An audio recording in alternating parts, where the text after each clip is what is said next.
station 4, c'est une visite guidée dans les autobus du RTC.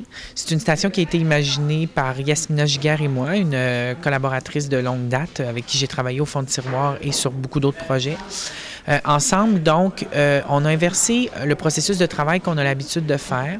Je voulais de toute façon que pour tous les créateurs dans le parcours en général, je voulais que ceux-ci soient déplacés, en fait, dans leur manière de fonctionner. Donc, Yasmina Giguère et moi, on s'est promenés, on a trouvé donc un circuit qui nous intéressait et c'est le même processus. Donc, on a identifié des endroits qui nous inspiraient.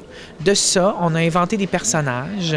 On a, à partir d'une recherche, à partir d'images, on a identifié des silhouettes qui nous inspiraient, que les lieux pouvaient faire, dans lesquels les personnages pouvaient s'exprimer dans ces lieux-là. Et donc, ensuite, une fois qu'on a eu toute cette banque de personnages-là, on a écrit une histoire. Mais évidemment, encore une fois, c'est pas une histoire linéaire, c'est pas une histoire de narrative, c'est plus une histoire de sensation. Ce qui nous inspirait le plus, donc, à partir de tout ça, c'était d'avoir, comme dans une visite guidée, comme dans une visite de zoo, des impressions sur le lieu. Qu'on reste avec juste une sensation.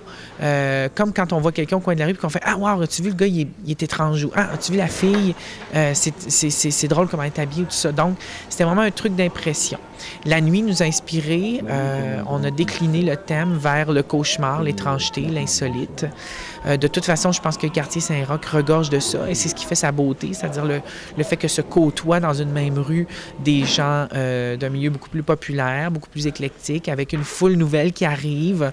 Donc, au final, c'est des autobus qui font le tour d'un secteur en 15 minutes et sur lequel on croise des gens, des personnages qui, par un geste, par un regard, nous laissent témoins d'une impression, d'une sensation autour de l'insolite. Et puis à l'intérieur des autobus, on a un texte qui est raconté, qui est narré, qui est écrit par Olivier Kémed, comme un guide, par un guide touristique, donc avec un ton plutôt détaché, mais qui dit des choses, qui décrit ou non ce qu'on est en train de voir et qui pose un commentaire en fait sur aujourd'hui, sur Québec, sur la vie, sur la mort, sur les humains, sur ce qu'on est.